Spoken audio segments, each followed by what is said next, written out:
Hello, hello. Here's the second episode of The Creating Room.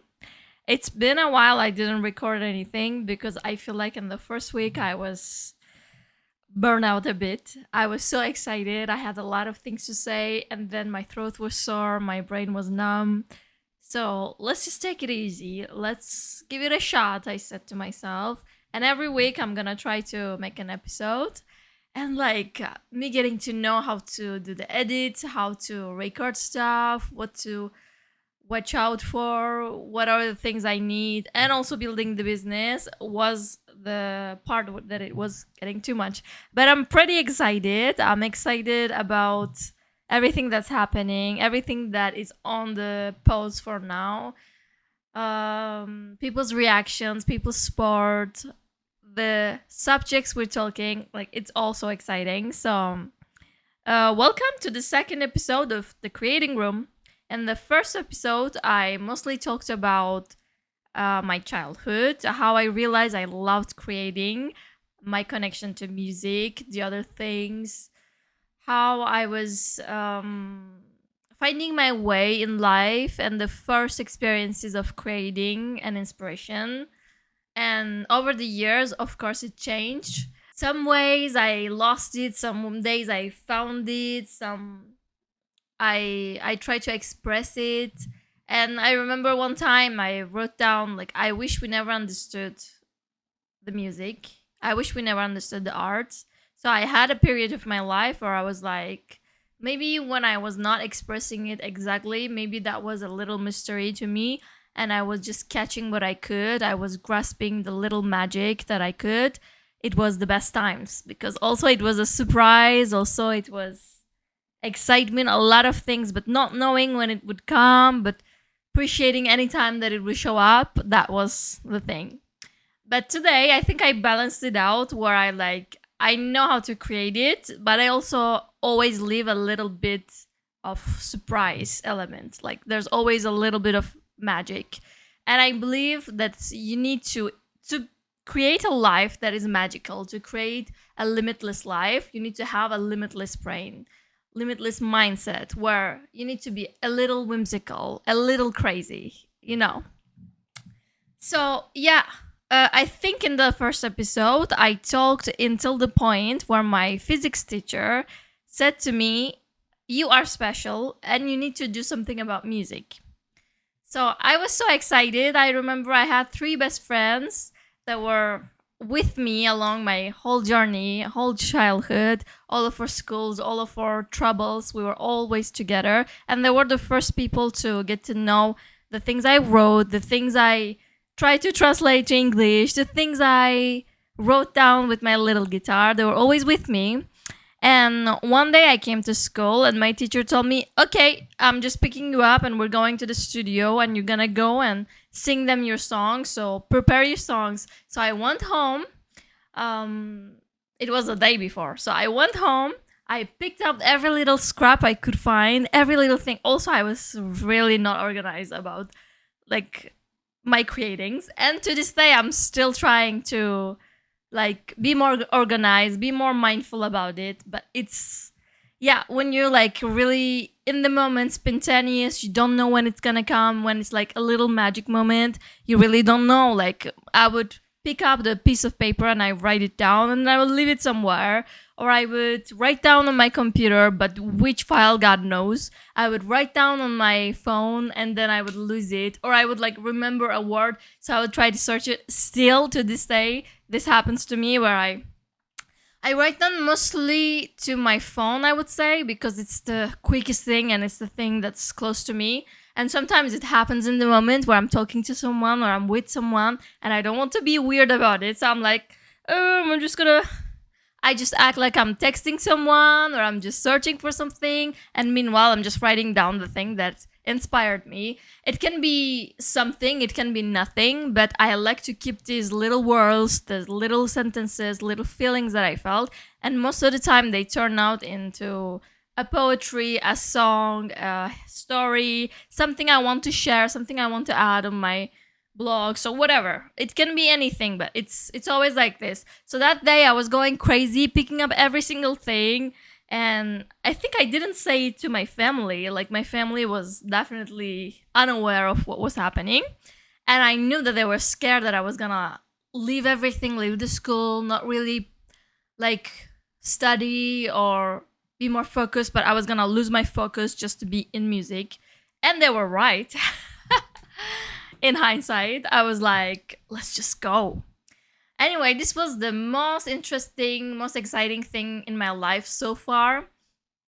So I picked up everything and I realized that I was not sure about the thing I was creating, because like it was just me like writing down some things, but like I never imagined that one day someone would listen to it in this way, or like I would actually go to a studio and people would actually take it seriously. So like to tell someone, okay, like go pick out your best work, and me, I'm just like doing whatever. So I was having so much trouble to find things that were actually presenting me and to actually impress kind of these people, to actually show them that I could do it, that I had it in me. It was really challenging, and I had a little breakdowns of like, oh no, I'm actually not good and I'm gonna embarrass myself. But anyway, we went to a studio with my three best friends. They took pictures of me. I was so excited. They were so proud of me. They were like, oh, this is really happening. And we were like all sharing this excitement. It was pure joy. And there was also like little park right next to the studio, and we went a bit early. So we were just like in the swings. We're talking about like how crazy life is, that they couldn't believe that I was doing this. And we were all like fans of like some celebrities, some musicians, and they were like, wow, it's just like when this happened to this person. Like like you have no idea. And when you're a kid, like I don't know how old we were, like we were in high school. Obviously we were not that young, but I definitely felt like a kid. And like until that because also living in a small place, living in an island, and always being like with your family, and I'm the youngest child, so it kind of makes you feel like you're kind of stuck in that zone of being a kid and not experiencing a lot. So yeah, that was the most important occasion that happened to me. So I was like, oh my god, like I was freaking out, and my friends were freaking out, and nothing like this they ever heard that happened to someone else. So yeah, we were just like, oh my god, really, this is happening, this is a magical moment. So we're in swing, we're talking about how crazy this is. They were asking me what I'm gonna sing. I was like, no idea. Also, no idea how I'm gonna sing. Like, I'm not even able to like practice because I have no tools, like no knowledge, nothing. So I went in the studio, and I remember I sang like 2, 3 songs back to back. They were like, okay, let's hear you. And I just jumped in, and they were telling me like, oh, we're gonna make an album, actually. And I was like, what? Like I have like barely 2, 3 songs. I have no idea, and I'm like, I'm all in. Like it's so exciting. Like it sounds like crazy. And by the way, like I to this day I never had an album. But if this happened to me today, I would be freaking out, and I will be like so down. But still, like it takes experience. Anyway, they just told me that some people come in and they just like record some stuff, and they release singles or albums. So for them it was just like regular, okay, just like let's hear you. So I got in, I sang 2, 3 songs. I only remember one of them because that was the favorite of everyone around me that heard, and my classmates, they were really really nice about this. The song was called The Daily Love, and I wrote it with my guitar. And yeah, this was my favorite. And I remember a guy showed up in the studio, and he was with this guy who was recording me. And right after I finished the song, I came out, and he was like, okay, cool, let's hear the second one. And he showed me some stuff that he was doing on studio. And this guy was like, whose song was it? And I was like, it was actually my song. I wrote it. I'm in high school. But it's like, I don't know. And it was like, oh my god, I actually thought that it was like someone's song, like a Katy Perry song or whatever. I was like, are you crazy? Like, no way it was that good. But the fact that he said this, and it was also in English, mind you. So like, I'm really proud of that version of myself. Like sometimes it's hard to reconnect, and sometimes we're not that grateful of ourselves, but I am really grateful for that moment. So we recorded these things, and right after this, he told me that he's gonna go and work on them. That he's gonna try to find chords. He's gonna work on it on guitar, on piano, whatever. So he went. He took my number.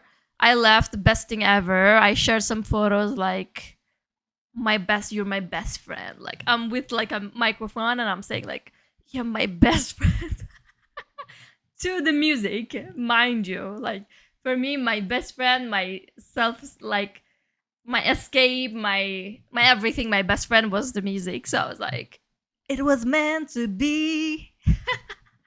So, anyways, I go home. This guy texts me. I think in 1 2 days or maybe more. I don't have recollection of the time, and it doesn't matter, right? So he texts me. He sends me a video of him playing on the guitar, "The Daily Love." The Daily Love. Let's see how long it lasts. No, this is the second verse actually. The first verse is the Daily Love. Today in another town, you find yourself a new girl, and I'm already old. But the Daily Love. Let's see how long it lasts. You play na, na, something like this. Okay, anyway, this is not a singing episode, but I had to. I think it was a banger. It never came out. Um, so this guy sends me the chorus, and I'm like, sir, excuse me, this is completely a different song. This sounds nothing like the Daily Love. This is not like how I imagine in my head. And I'm like, we sure we're gonna use this? And he's like, yeah, of course, this is the chords. Like, you don't know anything about music, obviously, so you couldn't tell. But what you brought, it was not an actual music. And I was like, I'm pretty sure there was a melody. Maybe I'm not qualified to identify all the chords right now because I'm in high school and never had a formation. But like, I'm pretty sure this sounds like really bad. So he was like, yeah, but what are you gonna do? Like, I worked on it and it's what it came out. So maybe if you don't like it, maybe it's not that good. So not very nice. I think it was a nice guy. He was just like, this is what it is, girl. Like, you didn't bring the most amazing thing on the table. You're gonna get what you're gonna get. This is how I work. Everyone accepts my stuff. So if you don't like it, then maybe we don't work on it. So obviously I wanted to work on it, but also I was like really disappointed because something inside of me said to me like, this is not it. And I try to follow this instinct whenever I get it. And you're gonna see the pattern of this, me hearing, like really listening, tuning with myself and understanding when this thing is not special. So for me, what I created was something so simple, was still catchy, what I thought. It was fun. It was definitely not clear in the sense of like music theory. It was not, the chords maybe was not that clear. Again, like I don't remember exactly like what it was. And after I really like got my formation and I did my studies, I never went back to it. So it's like hard to like reconnect right now. But like I knew when I heard it that what I heard from him was maybe a more subtle, more stable version of it, but it was not as good. It was not good at all. So it was just like any other song. It's like basic. It doesn't have the melody. Probably if we worked more on it, he would make me change the words too. So for me, the whole magic of it was that it was a fun, cute little melody and my lyrics, and he didn't understand it. So he was like, if you don't like it, then you don't do it. So in my head, I was like, yeah, definitely this is not gonna work. And if I do this, then yes, I'm able to release something, but something bad. And how am I gonna even show to people or make them listen to something that I'm not proud of? So it was disappointing. But he also told me, like, if you really want to learn music and want to work on some things and prepare something like really that you can hold on to, that you can like tell me for me this technical stuff doesn't work. For me, we should use this element or this instrument, this, that. Like when you have the vocabulary and the formation of this, then we can actually record something, which he was right about. But in my head, I was thinking like, oh, Taylor, when she was like 15, she was 13, she wrote her song. And when she was 15, she was recording stuff. She was in a studio and showing them like her song. And they actually didn't butcher the song and it turned out good. So like we don't know the process of what they did. But in my head, I was like, if they can do it, why can't you do it? First of all, I think he was, but he was also not a producer. He was not releasing much stuff. He was mostly recording like instruments and sometimes some albums with some people, but it was not really like all onto him. Like he was mostly doing recordings, I feel like. Anyway, so I was thinking this, but I thought that he was right, and my teacher was next to me when he was saying this, and he was like, "Yeah, you really like if you're really into music and you like what you do, like you should definitely go to conservatories, go to like music schools, and like get information and actually learn and start doing this actively." So I was like, at first I was really disappointed, really sad, and it was almost like proving to me that I'm not good enough, that I shouldn't do it.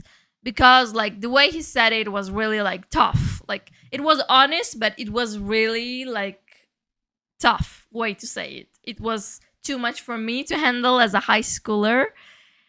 And so I said, at first I took it at heart. And then I said, yeah, maybe you're right. So I started having classes from him and searching for the exams that I can get in, that I can like start studying in music. My family, they were like happy for me that this happened. I told them after, I guess. They were happy that it happened. But they were like, yeah, but like don't let go of your classes. Like you need to work, like you need to show us that you're gonna get in this exam anyway. This university exams, you're gonna get in. We want you to do well.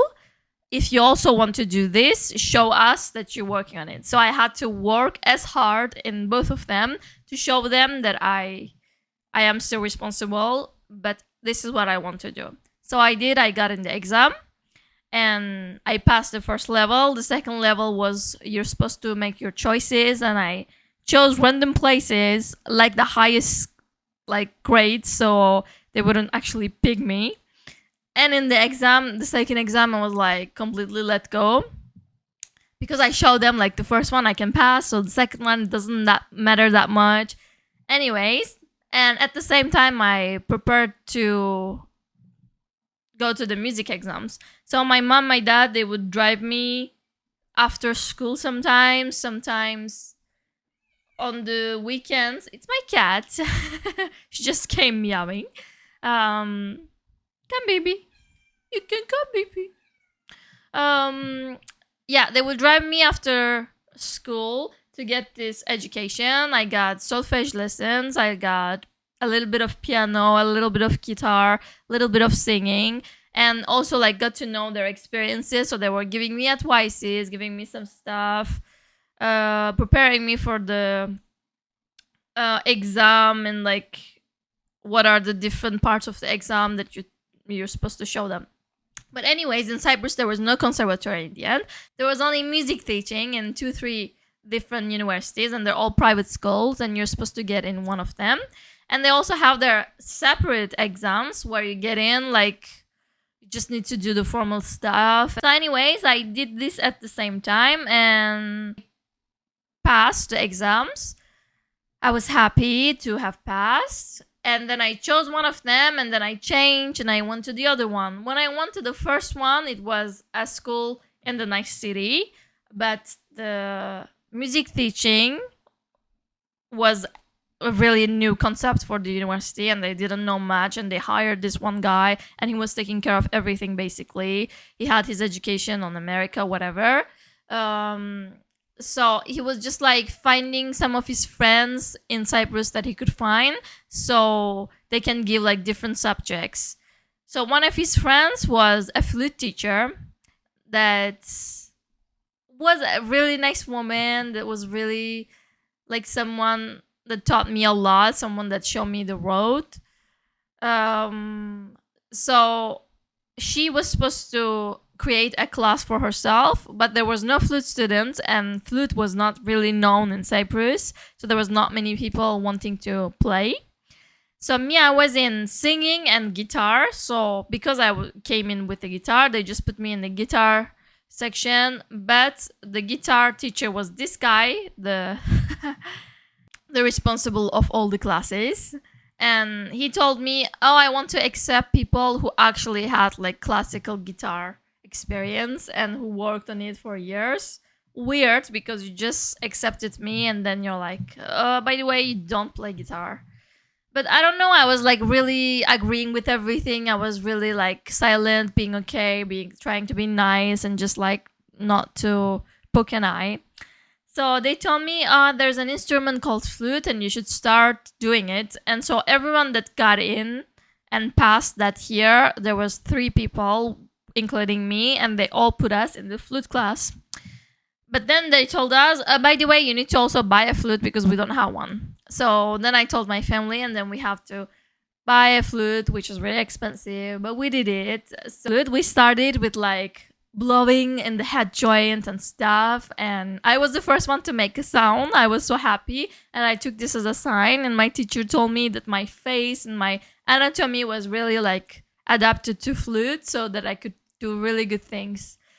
Cut to a few months in music teaching, and I was telling my classmates like I'm really scared of like music, and they were like, "What are you? What do you mean you're scared of music?" And they're like, they were in music schools since they were kids, like really really young. They both played different instruments, so they were like so into it, and they were just having fun. They just knew lots of stuff.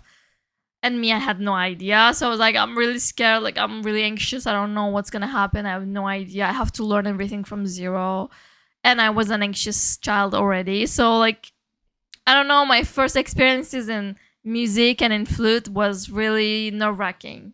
So I didn't start in a good point. I started in, like, really anxious. And I'm, like, so left out. I don't know where to stand. I don't know what to do. I don't know what to say. I have no language in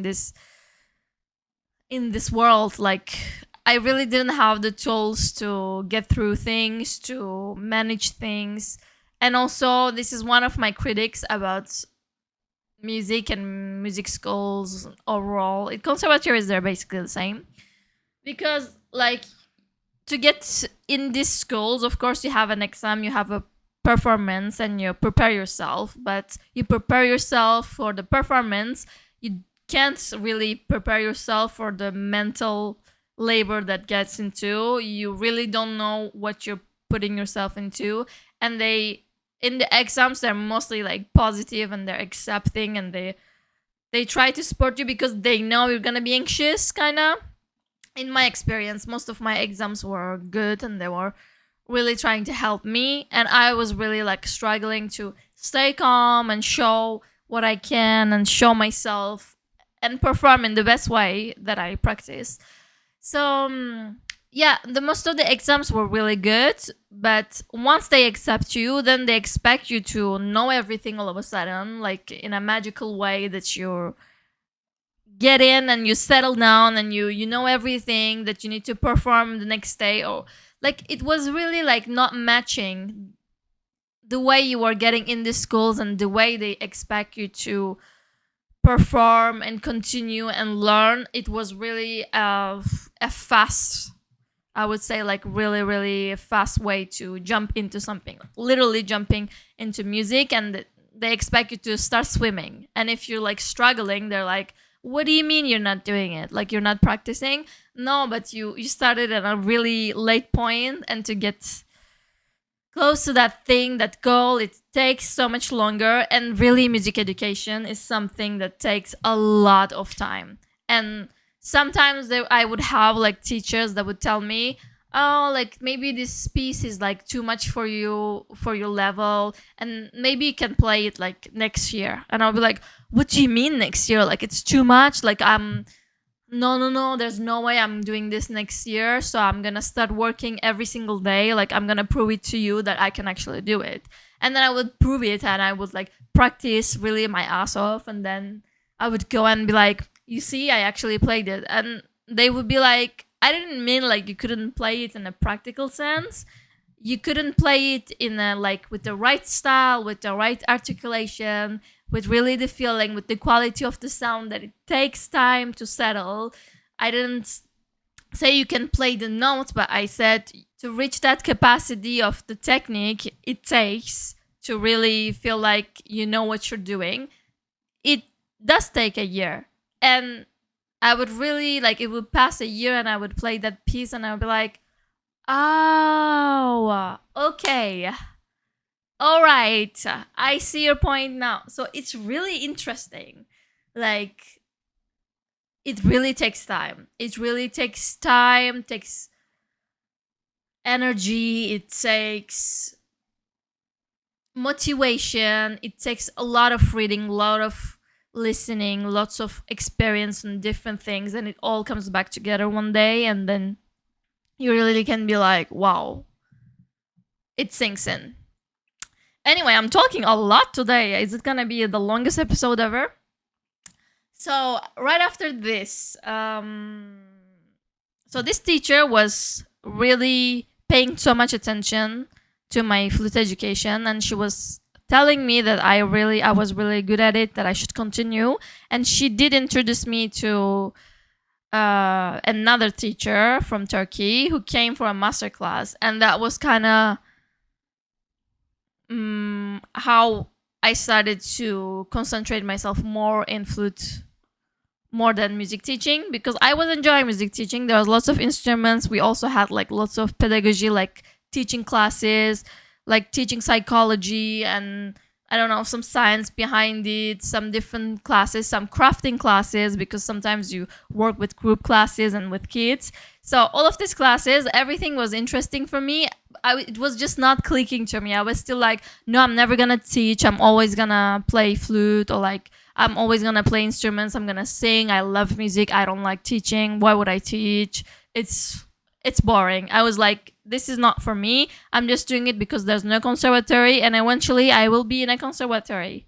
This was my idea. But I didn't know how, with which instrument, and like when, no idea. After this masterclass, we had connection with this teacher, and he told me that basically we can work together.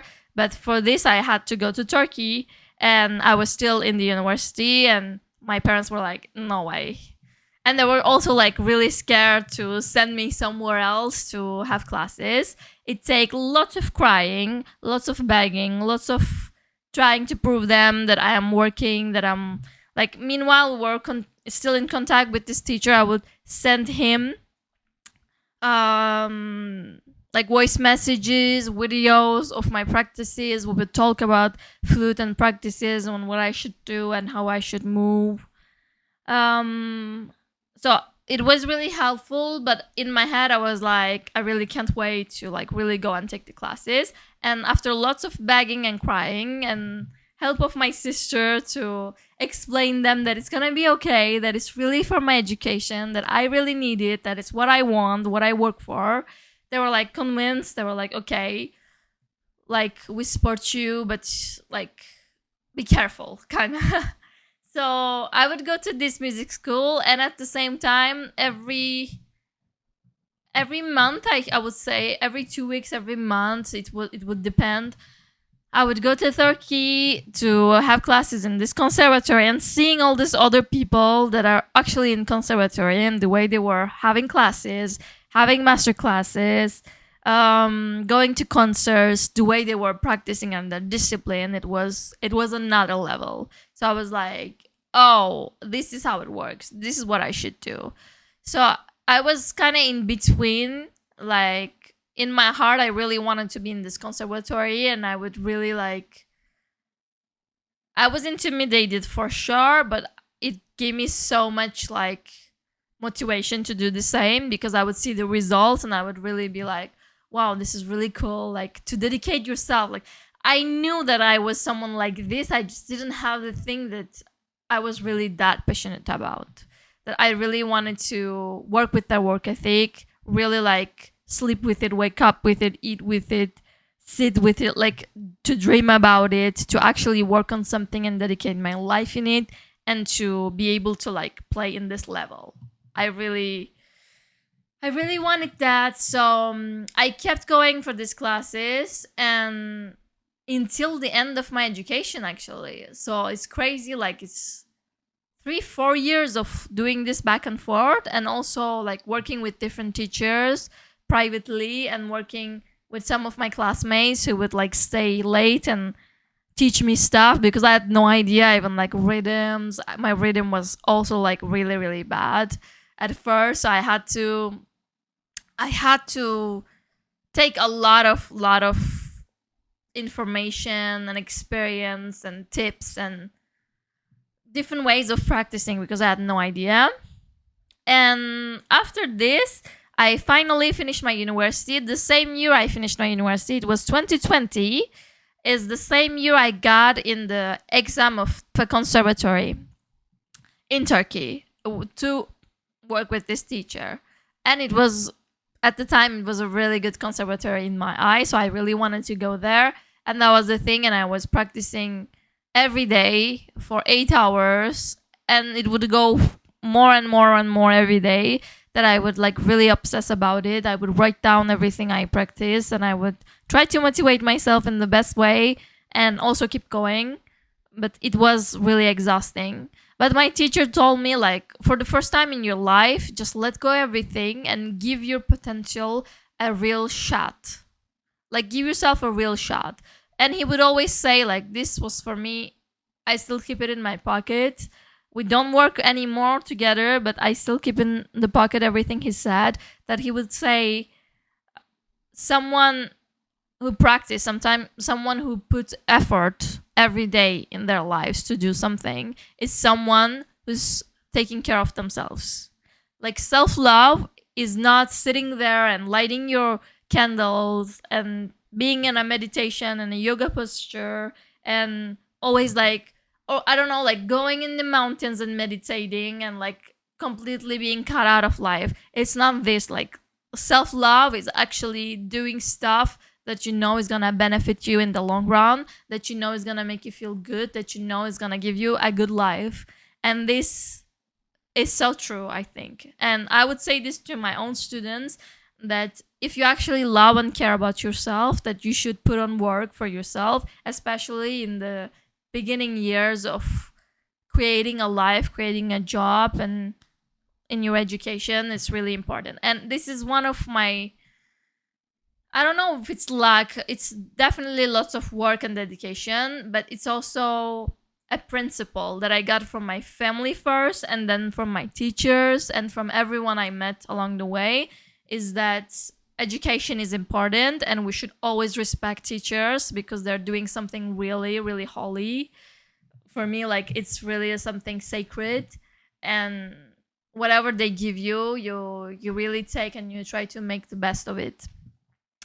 At the same time, let's not forget, because there's not only good experiences, there's not only good people in this world, that sometimes there's really like really harsh teachers, some really abusing their control, their platform, some really like bad situation. And here you need to, again, you need to trust your gut. You need to always question people that you're working with. You need to kind of step aside and let them take your respect, let them gain your respect and gain a place in your mind, that they are good at what they're doing and they're giving you something good and they are opening new opportunities for you. And if they're not doing this, you need to be able to be like, this person is not for me. It's not good for my mental or for my formation, and I don't see in my future that this person will be useful for me.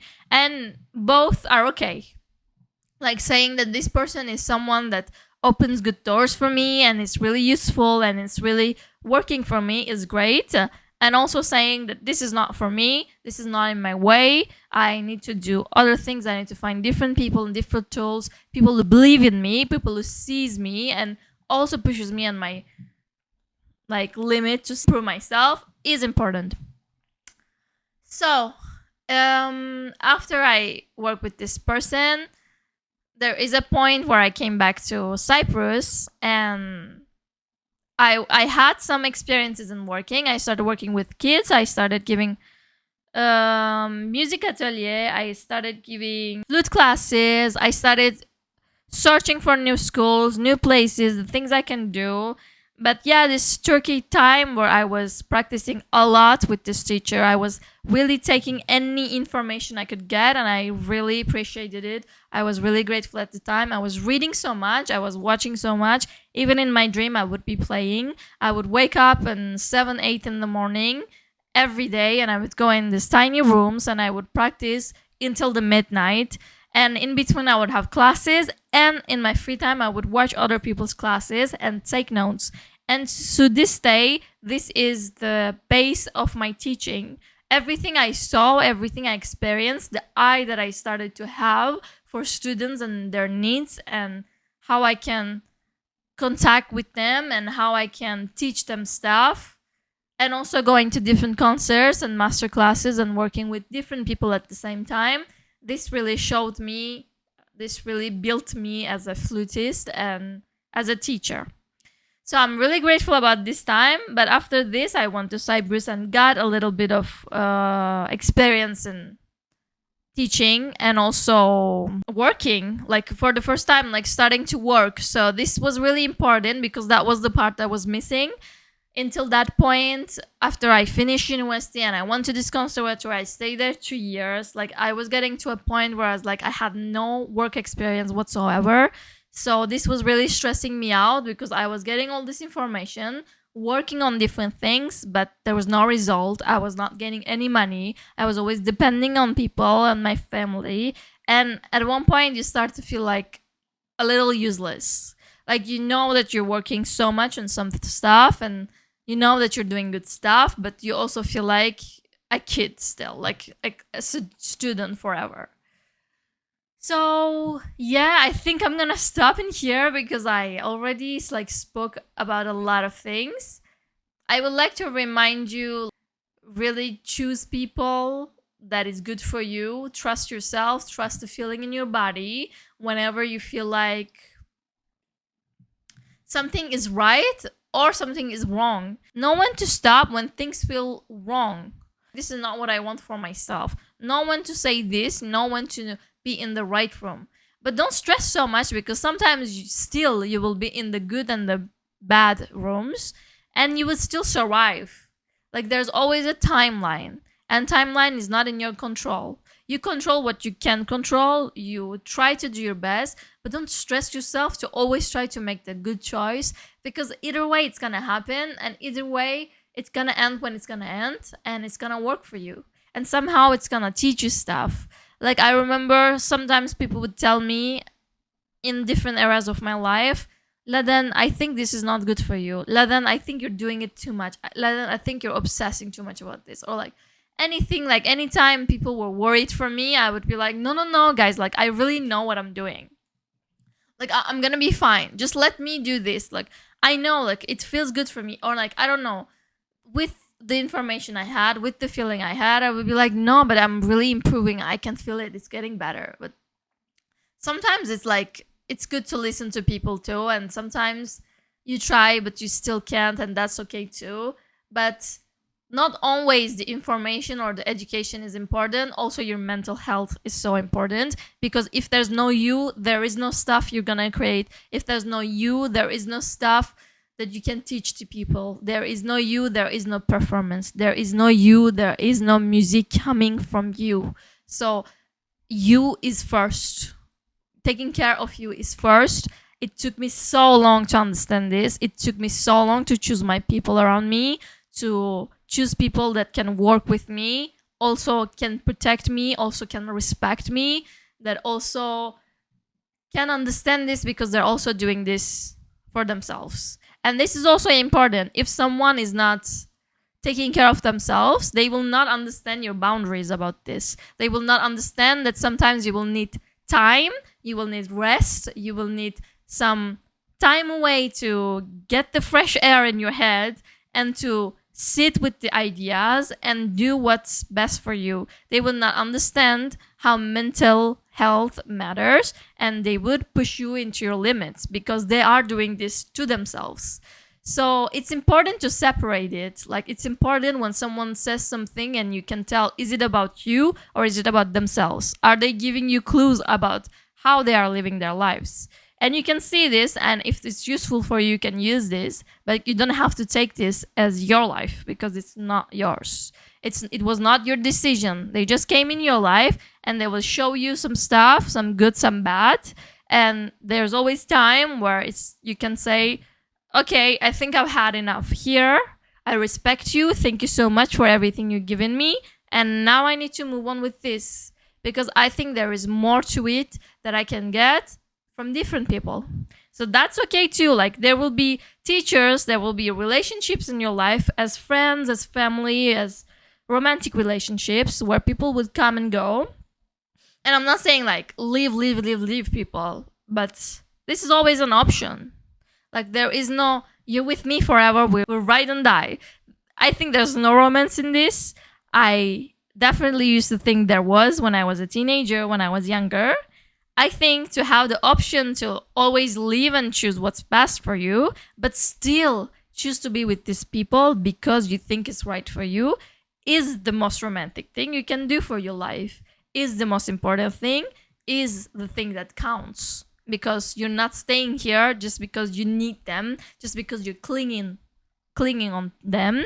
You're staying here because you're vibing with them. Like, you're in the tune with them. Like, you're really good with them and you keep choosing them.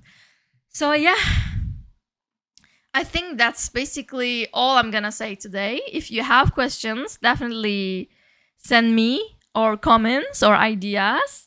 I'm trying to like remember all the details and let you guys know because I think every part of this journey means something and there's always lessons to take from these experiences. And that's why I'm doing this podcast, and that's why I'm gonna try to share as authentically as possible. In this part, I'm explaining starting from high school and getting into music education and different things people would tell you and different things people will give you and take from you. So until here, we start from music teaching and to conservatory and to the second conservatory. But for now, I'm stopping here so I can continue in more detail the next episode. Thank you so much for listening. I hope you enjoyed it.